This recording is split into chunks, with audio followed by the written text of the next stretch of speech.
2014년 9월 27일 자정 무렵 일본 도쿄도 기타구의 한 라면집에서 폭행 사건이 발생했다는 신고가 들어옵니다. 경찰이 바로 출동 가게 문을 딱 열었더니 가게 안에 피를 흘린 채 미동 없이 쓰러져 있는 한 남자가, 가게 안에 쓰러져 있던 남자의 이름은 당시 49살이었던 키타지마. 놀란 경찰은요, 바로 라면 가게 직원과 현장에 있던 다른 손님들에게 상황을 물었습니다. 그랬더니 다들 좀 주저주저 하면서 아무 말 없이 손으로 한쪽을 가리키는 거예요. 가게 한쪽에서 등을 구부린 채 라면을 먹고 있는 덩치 큰 한 남자를. 그 남자는 도쿄에 살고 있던 당시 37살 이만희 씨.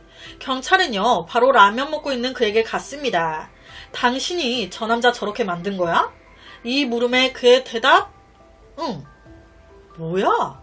이런 이만희 씨의 태도에 경찰은요, 기가 찬 거예요. 그래서 실제로 당신 지금 뭐 하는 거야? 이렇게 라면 처먹고 있을 때야? 그랬더니 이만희 씨 계속 라면을 먹으면서 한다는 소리가 내 최후의 만찬이야. 건들지 마. 아니, 한 남자는 바로 앞에 피 흘리며 쓰러져 있고 또 한 남자는 그 앞에서 아무렇지도 않게 라면 처먹고 있고, 지금 이게 무슨 상황인 걸까요? 이만희 씨는 사건 당시 어머니와 단 둘이 살면서 어머니와 형이 운영하는 나사 제조 판매 회사에서 일하고 있었습니다. 어머니 또한 이만희 씨와 같이 일하고 있었어요. 항상 어머니와 아침, 점심, 저녁 함께 먹었던 것 같습니다. 거기다 이만희 씨는 받는 월급의 얼마 정도를 항상 어머니한테 드리고 있었대요. 이 부분은 자의적인 건 아니었던 것 같고요. 어머니의 요청이었던 것 같습니다. 지금 딱 보셔도 덩치가 어마어마하죠? 그는요, 고등학교 시절 럭비부였어요. 키 176에 몸무게는 120kg, 발 사이즈는 275. 자기 페이스북에 모이칸으로 머리를 자른 모습이나 문신한 사진들을 올리기도 했습니다. 덩치도 큰데 이렇게까지 하고 다니니 더 무서운 인상이었죠. 하지만 이런 건 어디까지나 겉모습 인상일 뿐이었고요. 이때까지 이만희 씨는 폭력 사건을 일으키거나 누굴 괴롭히거나 한 적 전혀 없었습니다.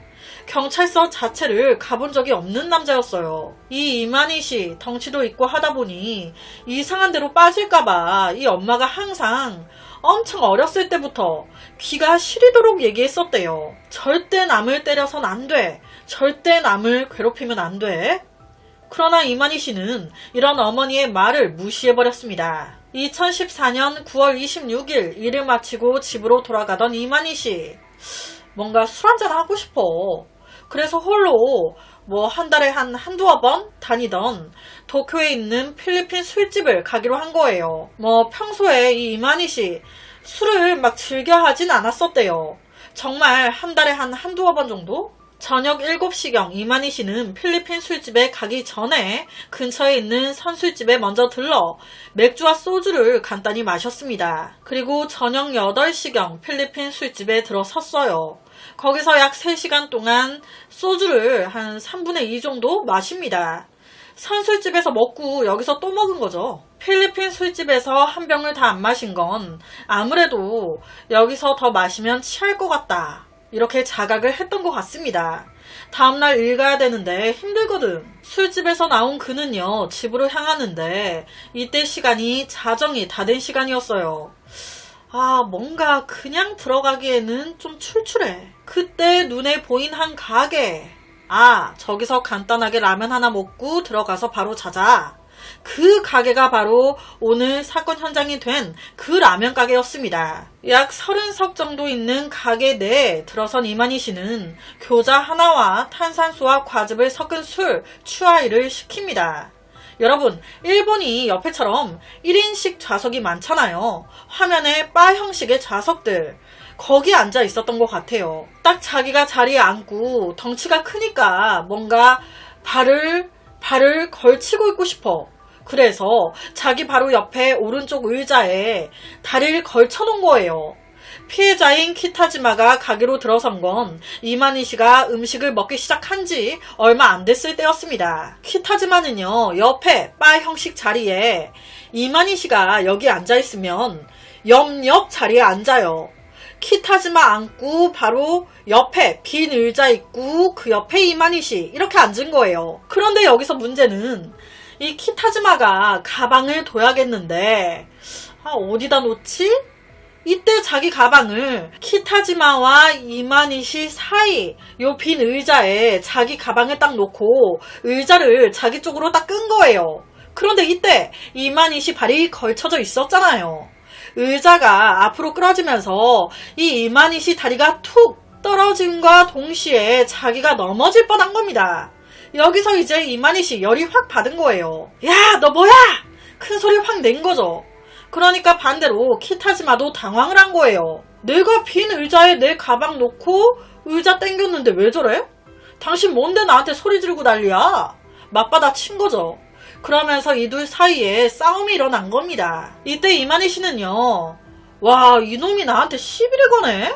내가 본때를 보여줘야겠네? 이 생각에 감정이 격양이 돼가지고 키타즈마 앞에 딱 서더니 말 없이 갑자기 키타즈마가 쓰고 있던 안경을 벗깁니다.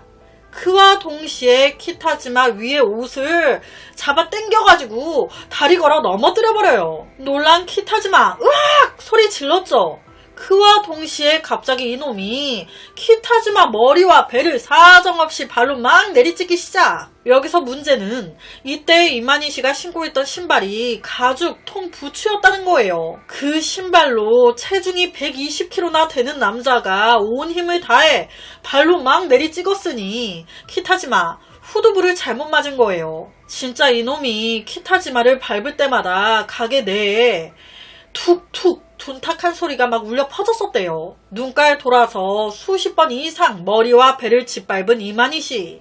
다른 테이블에 있던 남성 고객이 놀래서 그만하라고 그 소리에 멈춥니다. 하지만 이때 이미 키타즈마는 머리를 잘못 맞아 의식이 없는 상태. 이게 순식간에 일어난 상황이었어요. 말리고 뭐고 할 새도 없이. 그 후에 이놈은요 카운터로 갑니다. 그리고는 놀라 경직돼 있는 여직원한테 딱 하나를 물어봐요. 경찰 불렀어요? 네. 그 후에 그냥 다시 자기 자리로 갑니다. 가서 아까 내가 먹고 있던 교자, 추아이 계속 이어서 마셔요. 지도 이때 아차했겠죠. 오만 생각이 들었겠지. 그래서 그랬을까요? 갑자기 뒤를 돌아 쓰러져 있는 키타즈마를 봅니다. 코와 입에서 피가 계속 나네. 저렇게 계속 나면 숨쉬기 힘들어질 것 같은데. 아이씨, 죽으면 안 되는데. 이 생각이 든 건지 갑자기 벌떡 일어나 키타즈마한테 가서 그의 머리를 들어 올리려고 해요. 그러니까 순간 그 가게 안에 있던 손님들이 또 놀란 거예요. 손대지 마요. 냅둬. 경찰과 구급차가 올 거예요. 냅둬요. 함부로 손대면 안 돼. 주위 사람들이 이렇게 막 뭐라고 하니 다시 원래대로 키타즈마 머리를 돌려놓고 자기 자리로 다시 돌아옵니다. 그리고는 화장실로 가요. 자기 손에 묻은 피 씻으려고. 도망 안 갑니다. 다시 자기 자리로 돌아와요. 그리고 바로 직원한테 한마디 하는데 다 깜짝 놀랍니다. 여기 된장라면이랑 볶음밥 세트 하나 주세요. 자기 먹을 거 주문한 거예요. 이런 상황에서. 아무래도 추정했을 때 손 씻는다고 화장실 갔잖아요. 이때 자기 혼자 생각한 거예요. 나 경찰서 가면 구속될 텐데 이게 내 마지막 음식이 될 수도 있겠다. 이 라면 가게는요 되게 조그만 동네 가게였어요. 나이든 남자 요리사 한 명과 여자 종업원 한 명이 끝인. 몸집이 큰 이만희 씨가 방금 막 사람을 반 죽여놨어요. 버젓이 지금 우리 가게 안에 피투성이 남자까지 쓰러져 있어. 이런 상황에서 이 남자가 된장 라면을 하나 달래. 그 공포감에 이 주문을 어떻게 거부할 수 있겠습니까? 여기서 진짜 대박인 게 이만희 씨가 혼자 먹으면서 뭐 좀 이따 경찰 오고 잡히고 뭐 하면 정신없이 그냥 우야무야 나 이거 먹었는데 계산 안 하고 갈 것 같아. 이런 생각이 들었던 거예요. 그래서 이때 미리 또 계산까지 합니다. 선결제. 그리고 먹기 시작한 거예요. 얼마 안 가 경찰 도착. 누가 그랬냐. 그러니 모두 조용히 이만희 씨를 가리켰죠. 맛있게 최후의 만찬 라면을 먹고 있던 그를 이만희 씨는요, 상해 혐의로 체포 경찰차에 태워질 때까지 미소 라면과 볶음밥을 먹었대요. 체포 후에 이만희 씨는 술 몇 잔밖에 마시지 않았다. 하지만 음주 측정 결과 완전 만취 상태의 수치가 나옵니다. 이만희 씨는 사건 당시의 심경을 밟고 있는 동안 아무것도 생각나지 않았다고. 어차피 도망가봤자 경찰에 체포될 게 뻔하거든. 괜한 고생하느니 그냥 인정하고 마지막 밥이나 맛있게 먹자 라는 생각이었다고. 그러니까 경찰이 또 하나를 물어본 거예요.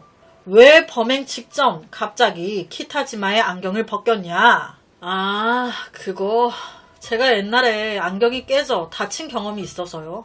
즉 당시 이만희 씨 키타지마의 실명이나 자신의 손 부상을 우려할 만큼 정신적으로 여유가 있었다는 겁니다. 그러니까 다시 말하면 이때 당시 이만희 씨 그렇게 흥분 상태가 아니었다는 거예요. 매우 냉정했던 겁니다. 체포 후에도 이만희 씨는 키타지마에게 전혀 사과하지 않습니다. 반성조차 하지 않아요.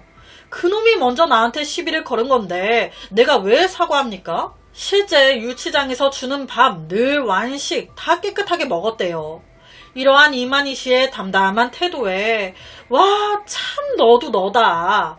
경찰이 혀를 내둘렀다고. 실제 경찰 조사에서 이만희 씨가 죽어도 좋다 생각했다. 죽여버리고 싶었다. 이런 얘기를 이제 한 거예요. 아, 좀 때려 손을 보려고 했다. 이런 느낌이 아닌 죽이려고 죽어도 상관없다. 이렇게 생각했다. 그렇게 상해치사가 아닌 살인 미수로 전환됩니다. 그런데 여기서 더 충격적인 게 뭔지 아세요? 키타지마 병원으로 옮겨지고 딱 이틀 후에 29일 사망했다는 겁니다. 사망 원인은 내장 손상으로 인한 출혈성 쇼크. 키타지마의 몸에 상당히 강한 힘이 가해진 걸로 추측이 됩니다. 그러니까 더 이상 미수가 아니야. 살인사건이지. 이런 상황에서도 그는 침착해요. 재판장에서도 침착했대요. 그런데 이런 그의 냉정한 태도가 한번 크게 바뀌는 순간이 있었습니다. 다름 아닌 어머니에 대한 이야기가 나왔을 때 재판 중에 변호인이 방청석에 어머니가 계시냐 이 말을 듣자마자 갑자기 한동안 아무 말도 못할 정도로 펑펑 대성통곡을 했대요. 이만희 씨의 어머니는 이 사건을 계기로 42년간 다니던 회사를 퇴직하고 완전히 몸도 마음도 다 무너져 버렸다고 합니다. 어머니는 법정에서 막 울면서 남들한텐 무섭게 보이고 철없이 보여도 나에겐 한없이 부드럽고 효심이 깊은 훌륭한 아들입니다. 라고 말했대요. 이때도 이만희 씨는 계속 울고 있었다고. 당시 사망한 피해자 키타지마가 가족이 없었나 봐요. 그래서 사망하고 시신을 가족이 받아야 되는데 가족이 없으니까 이걸 이만희 씨의 어머니가 받아다가 이제 미안하다고 하면서 절에 모셨다고 하더라고요. 그러니까 사원 같은 곳에. 이 사건 결과는 어떻게 나왔을까요? 아니, 라면 먹다가 이게 무슨 일이야. 판사는요, 저항하지 않는 상대에게 일방적으로 격렬한 폭행을 가했다. 상대방의 사소한 언행에 화가 난다고 이렇게 때려? 형량을 낮출 사정은 보이지 않는다 라면서 그에게 징역 7년을 선고합니다. 와, 여러분, 사람이 맞아 죽었는데 10년도 안 나온 거예요. 솔직히 준비한 저도 그렇고요. 이 사건을 보시는 모든 분들 같은 생각이실 것 같아요. 참 일본 법도 싸다. 역시나 당시 일본의 여러 사람들도 말도 안 된다며 이제 말이 많았어요. 더구나 이놈은 도망가고 말고를 떠나 이제 피해자가 죽어가는 그 와중에도 저 앉아 라면 먹고 있었어요. 죄 반성도 없었는데 나한테 시비를 먼저 걸었다? 아니, 솔직히 뭐 어떤 시비? 자기 의자가 아니잖아요. 가게 의자잖아. 서로 의견 차이가 있었더라도 뭐 말로도 할 수 있었고 여러 해결 방법은 있었어요.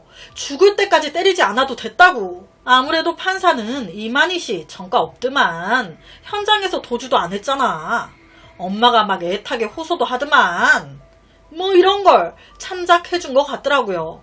그런데 사건 현장에서 도주하지 않고 이런 건 당연한 거 아닙니까?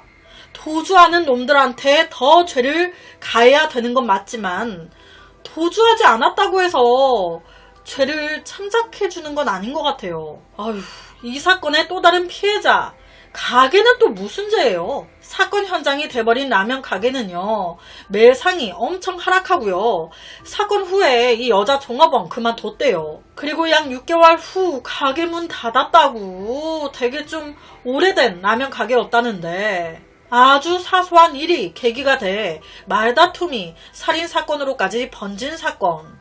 게다가 범행 후 피해자가 아닌 자신의 식사를 걱정하며 마지막 만찬을 즐긴 사실에 여러 사람이 경악했습니다. 우리나라도 이런 별거 아닌 거에 시비가 붙어 큰 사건으로까지 번지는 경우 많습니다. 그런데요, 우리 이런데 에너지 안 써도 세상살이 에너지 쓸 거 천지잖아요. 이런 거에까지 에너지 써버리면 우리 못 살죠. 기분 좋게 라면 먹으러 와서 이게 뭔 일입니까? 의자 하나 때문에. 서로한테 좋은 게 하나도 없는, 이거 누굴 위한 싸움이야? 우리나라에선 절대 이런 일 일어나지 않았으면 좋겠습니다. 오늘 제가 준비한 사건은 여기까지입니다. 어떻게 들으셨나요? 매일 저녁 10시 25분 모미지 업로드, 구독과 좋아요 한 번씩 부탁드립니다. 내일 저녁 또 다른 사건으로 찾아뵙겠습니다.